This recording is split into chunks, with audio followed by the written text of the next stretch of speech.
Calendula flowers greet the morning by blooming and then close again at night. This easy-to-grow flowering herb is a favorite companion plant. It adds a beautiful pop of color all over my garden.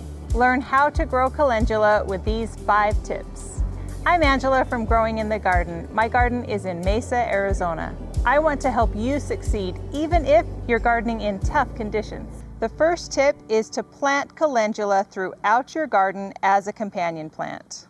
It's one of the most popular companion plants for nearly every crop in the garden. I plant one in just about every garden bed. Calendula prefers full sun, but also grows well in partial shade. You can plant one anywhere. It attracts a wide range of beneficial predatory insects that help keep pest populations in check. Bees, hoverflies, syrphid flies, ladybugs, lacewings, butterflies, and other pollinators love calendula. The second tip is to plant at the right time for your climate. Calendula prefers cool weather. In cold weather climates, plant calendula just before your last spring frost. It tolerates temperatures down to 25 degrees Fahrenheit. In hot summer, mild winter climates like where I live in the low desert of Arizona, it grows best during the cooler months of fall into spring. The ideal range for flowering is between 60 and 80 degrees Fahrenheit. Here in the low desert, start planting in mid-September through November. Plant calendula seeds about 1/4 inch deep in fertile, well-draining soil. You can start seeds indoors about a month before planting outside. If you're planting from transplant, smaller is definitely better. Whether you grow your own or get them at a nursery, look for young, small, compact transplants. They will adjust better to planting. You can plant 1 to 4 per square foot, but that spacing depends on how you grow them. If you like to let your plants grow large, just plant 1 in each square. I like to plant mine on the edges of the beds so they have room to spread.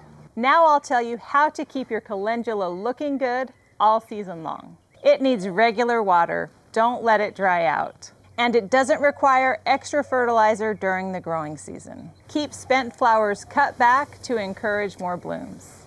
If during the season your plant is looking a little bit haggard or getting too big for the space, you can cut it back to about 3 inches and you'll get a flush of new growth. After I cut it back, you can see there's already new sprouts here ready to start growing. The plants can be susceptible to powdery mildew, and if that happens, I generally remove the plant or cut it back to keep it from spreading to other plants. Throw it away in the trash, not your compost. The next tip is to harvest often. The more you pick, the more it will grow. The best time to pick is mid-morning after any dew has dried. Choose young, fresh blooms.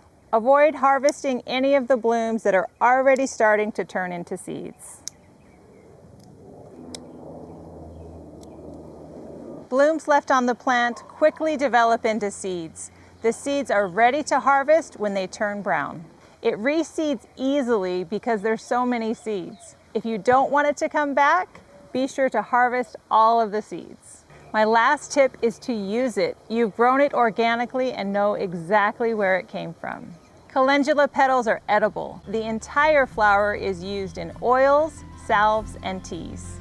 Here's how to use them. Dry the flowers completely by dehydrating for at least 72 hours at about 100 degrees Fahrenheit. Store the dried calendula blooms in an airtight container and use within a year. Make tea by steeping 1 to 2 tablespoons in 8 ounces of water. I also feed the fresh petals to my chickens. They love them and it makes their yolks even more vibrant. Calendula is an easy add to your planting list. Let it reseed and it will come back on its own every year.